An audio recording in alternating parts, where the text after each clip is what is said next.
All right, welcome back in to Call It What You Want. I'm Jimmy Conrad alongside Charlie Davies and Tony Miola. We just had Jesse Marsch on the show. Chuck, you got kind of squeezed, didn't get that last question in. Was there anything Yeah. that you wish we would have asked him before? Yeah, the only thing It was a good interview. He's got the podcasting chops, you know? of course he's media savvy. Of course we helped train him. Call it what you want. We helped train him. We trained him for this moment. For that. Full credit. The only thing I wanted to ask him, and I apologize for anybody who's writing comments because we can't see them. But what I wanted to ask was about the schedule. You know, because we always talked about easy friendlies, and they played Netherlands, they played France, but now it's back to US, Mexico, Panama. So what's his plan getting ready for 2026? What are those matches look like? Does he have to get creative, and how do they get creative? Because, you know, in order to keep pushing the boundaries, then you have to keep challenging yourselves. And no disrespect to CONCACAF opponents, of course. No, of course.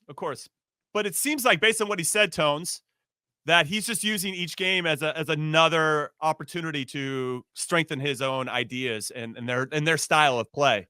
So in some ways, in a lot of the games that he played in the Copa America in the lead up, I felt like they were doing a lot of sitting back, absorbing, and being thoughtful about when they were going to go forward. At times, they would go for it. The Uruguay game in the third place game was excellent. I actually really loved their approach to that. But now you're playing against opponents, maybe not us, but others, where you might have to dictate the game in a different way. And that's another skill set that this team could learn. And I know the U.S. falls into that category too. But any thoughts on Jesse?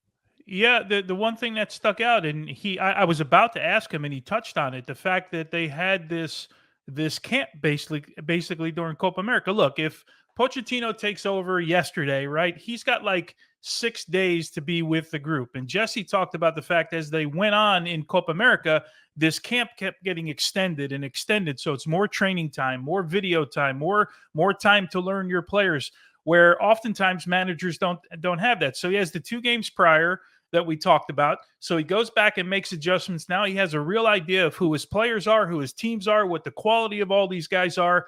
And now you can start to formulate things. And he talked about how important that was. And if you start to think about the schedule moving forward, and I think that's probably from a fan standpoint, one of the big concerns for U.S. fans is that a manager may not have enough time, right, to implement everything that he wants to implement in the group. But he had a big advantage, and credit to them. They continue to go, and they continued, as he said, to get better and better, likely because they had a better understanding of the ideas that Jesse was kind of throwing at them. And now you have another video and another thing you throw in your bank. We all know, right? Sorry, right. We all know, we've been there before. Right. How that helps your group. Now, so taking that and what you're saying, and just thinking about what I heard from Jesse, he didn't answer the question directly, and I understand why he didn't, but his starting 11.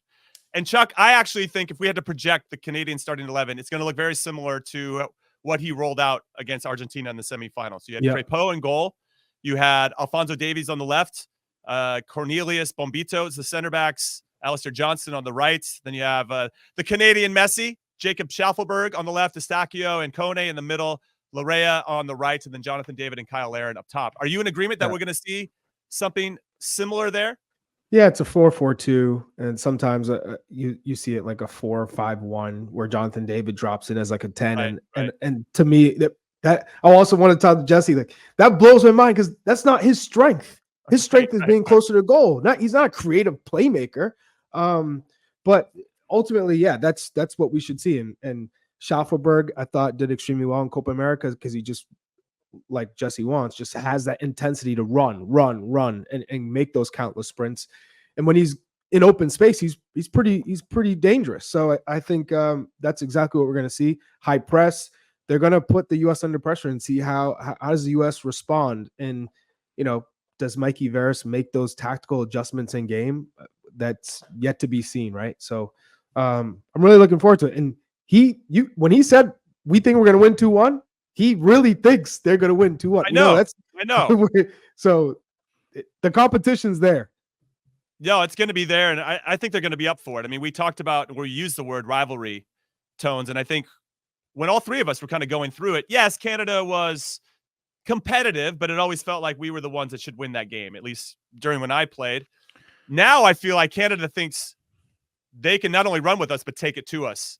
Maybe right now, too, while we're a little bit vulnerable and we don't have our coach World Cup qualifying, Jimmy. Canada took it to us in Canada. That's true. Qualifying. Yeah. I mean, they obviously have some evidence with this core of players. So with that in mind, Tones, what do you think Mikey's going to do here with our starting 11? Do you think we're going to see a little bit more of the same? I guess for me, big questions. Matt Turner in goal. Are we going to go with Tim Ream as center back? Or are we going to give those minutes to somebody else? I feel like Mikey's going to play it pretty safe in game 1 here against Canada. Yeah, I would agree with that. I do want to see some of these other guys. If you're going to bring, a Mark McKenzie in, if you're going to bring a Marlon Fossey in, then I want to see these guys play, to be honest. I mean, I don't know too much about Marlon Fossey outside of what I've read and the few clips that I've seen. Like, why bring these guys if you're not going to play? I'm going to guess that Matt Turner is going to get a start because they think he's still the number one guy currently, and they need to get him some minutes. But Mikey Varas said in his press conference on U.S. Soccer's website that they were going to have training and the best guys were going to play. And I posed the question on my radio show earlier today. So you're telling me that if the young Diego Cochin kid, the 18-year-old coming in from Barcelona, if he's lights out in training and he's by far the best guy and the sharpest guy, you're telling me he's going to play? I don't see it. I'm with you. I think he's going to go very conservative with the most experienced guys. You get maybe 1 or 2 changes here or there, but they won't be. I don't think it's going to be a really risky lineup, if you will. Well, that's what the New Zealand game's for, right, Chuck? I mean, you have that second game against an opponent that isn't as strong. I don't want to hear about, we're doing it against New Zealand. Do it against Canada. If we want to find out who can help, you put them against the best competition. But ultimately, right, we know Mikey Varas is most likely going to play like he did in the the under-20 World Cup. He's under the Greg Berhalter tree in U.S. Soccer. He's not going to be do you think Christian Pulisic is going to play number 10 in this camp, or he's going to be back on the left where he's been with the U.S. forever? Like, that's one wrinkle that he could change, which, then, Marlon Fossey is the only right back in the camp. So he's got to play. But, in terms of the center backs, like Tony said, Mark McKenzie, he's taking a step. Let's forward going to Toulouse. Let's see what he looks like at the international level now. This is a good time to test him. But I don't think they are going to put in new players, and it will be telling what the training looks like, and do they really pick the players from training, right? Or you have guys who aren't playing their club minutes, like who no in the first game who's sharp, who's you're guys aren't playing. Guys. Yeah, well, yes, I don't think we see Gio Reyna start.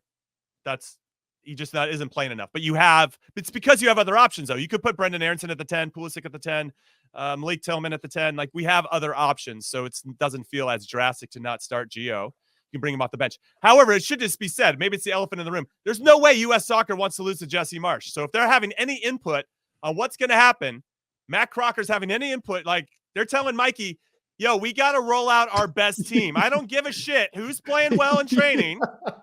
We are rolling out our best guys. You don't want to lose this one. I'll tell you that. When Jesse Marsch is singing the Canadian national anthem in the U.S., he's just quiet. We cannot have that. I ain't watching. Tony's head almost exploded. No, Tony's not even watching anymore. He's not gonna skip that I'm not going to watch. Wait, what? By the way, Scally is in camp. I think you said Marlon Fossey's the only right back. I think Scally's in camp, right? Yeah.